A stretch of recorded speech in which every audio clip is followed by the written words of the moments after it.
Nearly 80 million people expected to travel as we get closer and closer to this Thanksgiving holiday.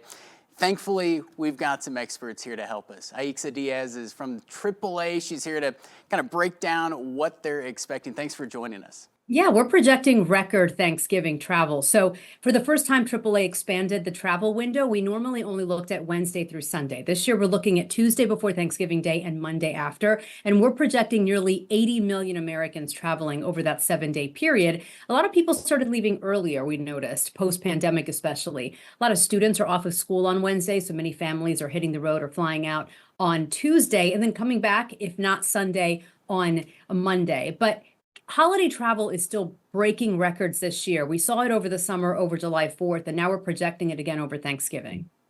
And what other, notable travel forecasts, how does that play a factor into when people leave and when they might come back?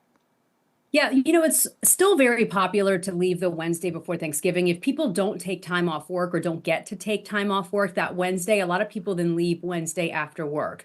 But we're projecting record levels of car travelers, so people who are driving to their destinations, that's 71.7 million. Air travelers, 5.84 million. And again, these are new records for us. In all of these categories, we're projecting the most number of people hitting the road or flying out. So that Tuesday and Wednesday is going to be very busy.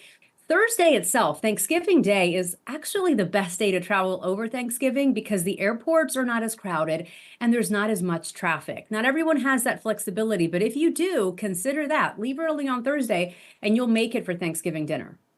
Good information. But a lot of people travel by car, by flight. Are there other modes of transportation that might be getting to record territory as well?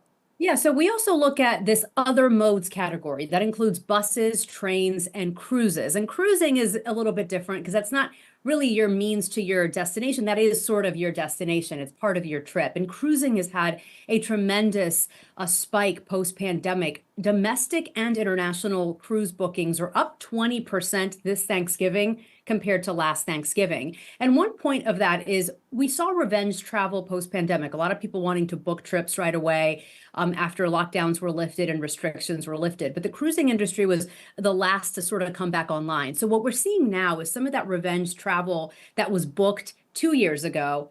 People are going on those trips now. What we are seeing slow down, though, is the other types of revenge travel trips during other times of the year. A lot of people took big bucket list trips post-pandemic. They wanted to go to Europe. They wanted to go to Hawaii. We're starting to see that type of travel slow down, but holiday travel is not slowing down, Kevin.